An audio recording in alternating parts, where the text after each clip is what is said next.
Mga guys, controversial karon ang mga content creator or mga vlogger.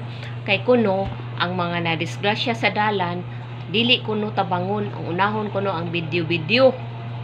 Oy, mga guys, alang sa inyong kasayuran, dili ta pwede mo rescue ana kung dili ta kamao sa first aid.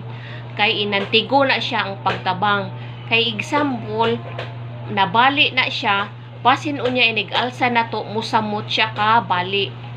Unless kung iyang tagtungo diya mismo, syempre dili kita kabuot.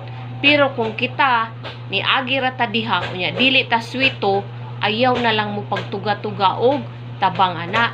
Kay simbako mo samot hinuon ang iyahang bali o nabali ba na siya.